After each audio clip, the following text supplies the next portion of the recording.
And welcome back to Comic Frontline, everybody. I am Brant Fowler, aka the Gonzogoose, back with you for another comic review. This time, I'm looking at a brand new series, one that we have been waiting for months because it was pushed back 3 months. This is Inhuman, #1, written by Charles Soule or Soule, I'm not sure how he pronounces it, with art by Joe Madureira, I don't know, Joe Mad. Everybody knows that. So, first of all, obviously fantastic artwork. Joe Mad is a very talented, very skilled artist.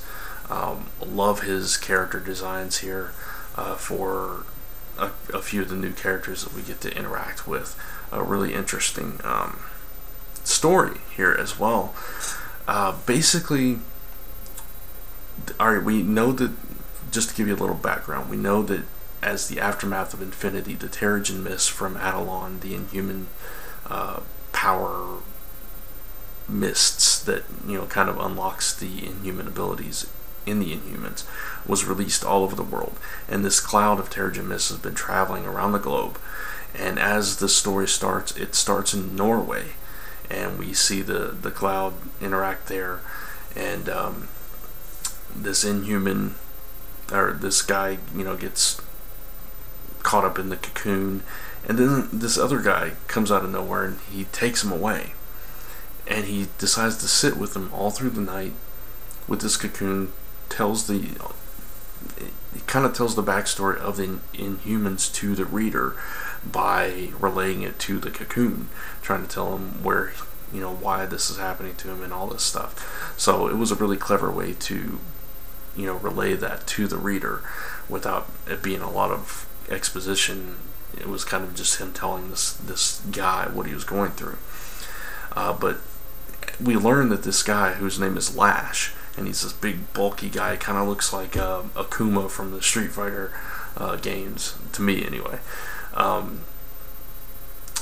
We learn that he is an Inhuman from the Earthbound tribe, and he feels like the Terrigen mist should only be given to those worthy, that not all Inhumans should be able to partake in it, and he's kind of appointed himself the judge and jury of who deserves the Inhuman abilities and who doesn't.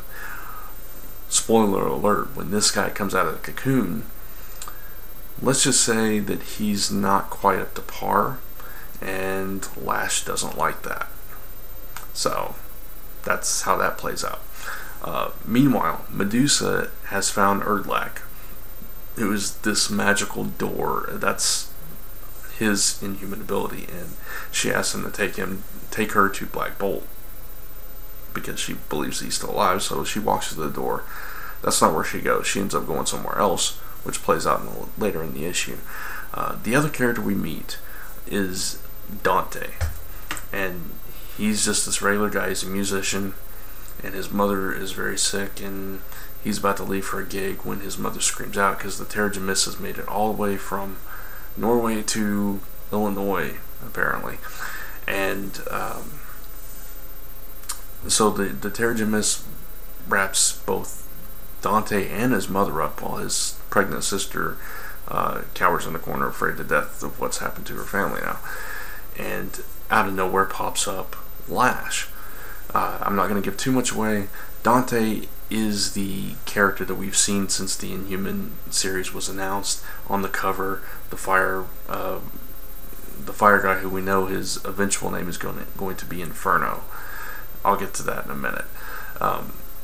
So at first he seems dormant, and Lash is like, okay, well, you didn't have enough to change, so he's going to kill him. But the powers come out. Medusa shows up, rescues him, and names him as one of her subjects. And Lash decides he doesn't have time to deal with the Queen right now because his work is not done. And that's kind of where we leave things off. Very interesting opening to this series. I like the character of Dante. He seems like an interesting character.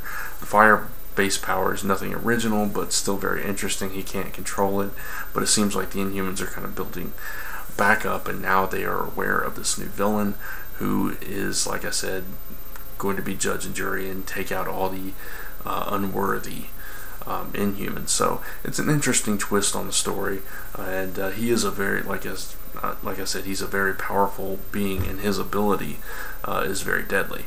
So he is a major threat to the Inhumans that are popping up all over the place, and we can see that play out in other titles. I don't know, but it's definitely the first arc here, clearly. Like I said, the art is fantastic. I think the story was constructed well. It flowed well. The writing, it wasn't too, like I said, it didn't have a lot of exposition where it was like telling you this whole history like the previous 2-issue miniseries kind of did. It was done in a very fluid way that you just kind of absorbed the information without being beat over the head with it, which I appreciated. The only thing I didn't really like was that the character's name was Dante. Knowing that he has fire-based powers and his future name is going to be Inferno, Dante's Inferno, that little bit on the nose there. I just don't, that was not clever. That was a little bit played out, but whatever. That aside, that's a minor nitpick. I think it was a really solid first issue, a solid introduction to the series, and you kind of grasped and gathered what was going on and what brought this about without having to know all that previous stuff. You got enough here to understand where the Terrigen myths come from, why this is happening to random people, and all this stuff. Plus, you get introduced to 2 very interesting, new, unique characters. So, all in all, I think it was a solid start, and I'm looking forward to reading the next issue. We'll have to see a couple issues down the road if it's still as interesting, but as a first issue, I think it's definitely worth picking up and definitely worth trying. So I'm going to give this first issue a 4 out of 5 for Inhuman #1. And that's going to wrap up this review. Check out all the other reviews here on Comic Frontline. Check out comicrelated.com and comicfrontline.com, both your #1 source for all your comic news, reviews, podcasts, and so much more. Listen to the Zone 4 podcast each and every Friday right here on Comic Frontline. And our next week is our big 5-year anniversary episode, so stay tuned for that. And Hall of Toys whenever we get around to it. Please leave a comment below.